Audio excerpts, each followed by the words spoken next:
तेलंगणातून आलेली ही बातमी ऐकून तुम्हालाही धक्का बसेल। निवडणूक जिंकण्यासाठी लोकांना खुश करण्यासाठी एका राज्यात सुमारे 1200 भटक्या कुत्र्यांचा मृत्यू झाला। हे मृत्यू नैसर्गिक नव्हते, अपघात नव्हता, तर नियोजनबद्ध पद्धतीने प्राणघातक इंजेक्शन देऊन केलेली सामूहिक हत्या होती, असा दावा पशुहक्क कार्यकर्त्यांनी केलाय।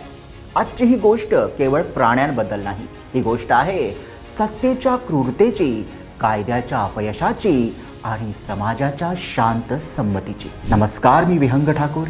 तेलंगणात कुत्रे मारले गेले, पण त्याचा शोक व्यक्त झाला थेट दिल्लीत। इंडिया इंटरनॅशनल सेंटरमध्ये पशुहक्क कार्यकर्त्यांनी मृत भटक्या कुत्र्यांसाठी तेरावं घातलं, दीप प्रज्वलन करण्यात आलं, मौन पाळण्यात आलं आणि एक ठाम संदेश देण्यात आला।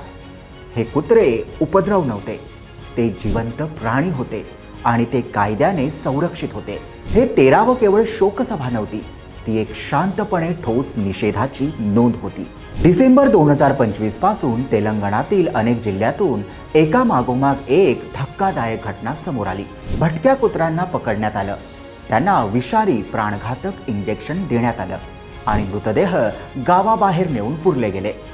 या घटनांचा आकडा सुमारे 1200 पर्यंतचा आहे। कुठे 30 कुत्रे, कुठे 50, कुठे 100, तर काही गावात 200 पेक्षा जास्त कुत्र्यांचा मृत्यू झाला। सर्वात ताजी आणि धक्कादायक घटना म्हणजे तेलंगणातील नागर कुर्नूल जिल्ह्यातील थिम्मेपल्ली गाव।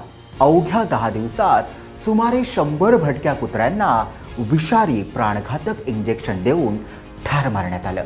हत्येनंतर कुत्र्यांचे मृतदेह गावापासून सुमारे 2 किलोमीटर अंतरावर नेऊन गुपचूप पुरण्यात आले।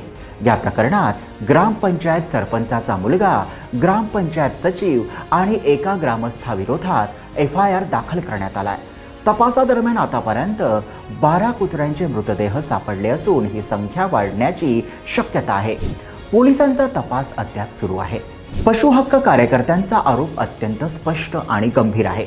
डिसेंबर 2025 मध्ये तेलंगणात ग्रामपंचायत निवडणुका झाल्या।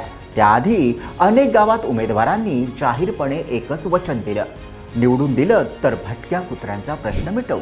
निवडणुका पार पडल्या, सत्ता मिळाली आणि त्यानंतर भटक्या कुत्र्यांचा प्रश्न कायद्याच्या चौकटीत सोडवला गेला नाही। लसबंदी लसीकरणाच्या मार्गानेही नाही, तो प्रश्न थेट क्रूरतेने मिटवण्यात आला। विषारी इंजेक्शन देऊन हत्या, मृतदेह गावाबाहेर पुरणे आणि सगळं गुपचूप करण्याचा प्रयत्न, हा सगळा प्रकार निवडणूक वचनांच्या पूर्ततेसाठी घडल्याचा आरोप सामाजिक कार्यकर्ते करतायत। भटक्या कुत्र्यांना सक्सिनिलकोलिन नावाचं औषध दिलं गेल्याचं निष्पन्न झालं। हे औषध शरीराला हळूहळू पक्षघात आणतं, श्वसन प्रक्रिया थांबवतं आणि मृत्यू अत्यंत वेदनादायक बनवतं। या अमानुष प्रकारात कुत्र्यांच्या लहान पिल्लांचाही समावेश असल्याचा दावा करण्यात आलाय। ही केवळ हत्या नव्हती, तर जिवंत प्राण्यांवर केलेली अमानुष छळवणूक होती। भारतामध्ये भटक्या कुत्र्यांना मारणं पूर्णपणे बेकायदेशीर आहे।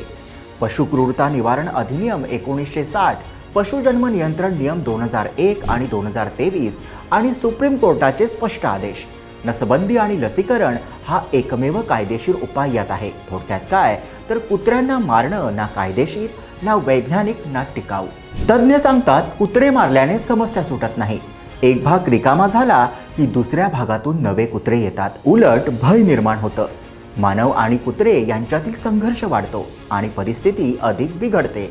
सुप्रीम कोर्टाने आधीच स्पष्ट केलंय, डॉग बाईट प्रकरणामध्ये राज्याकडून नुकसान भरपाई मिळेल।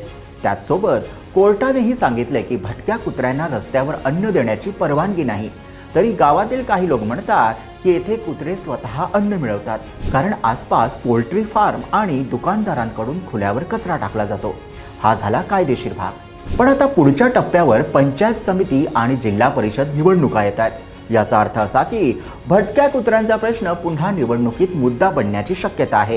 कार्यकर्त्यांचा दावा आहे की अनेक घटनांची अद्याप नोंद झालेली नाही आणि त्यामुळे भविष्यात अशा क्रूर घटनांचा धोका कायम राहतो। तेलंगणात 1200 भटके कुत्रे मारले गेले। उद्या जर उपद्रव ठरवणं सोपं झालं तर आणखी किती भटक्या कुत्र्यांचा नंबर लागेल? तेलंगणातील ही घटना आपल्याला एकच प्रश्न विचारते, सत्ता मिळवण्यासाठी आपण स्वतः कितपत संवेदनाहीन होऊ शकतो आणि निवडणूक जिंकण्यासाठी आपण कितीही अमानुष पावले उचलायला तयार आहोत?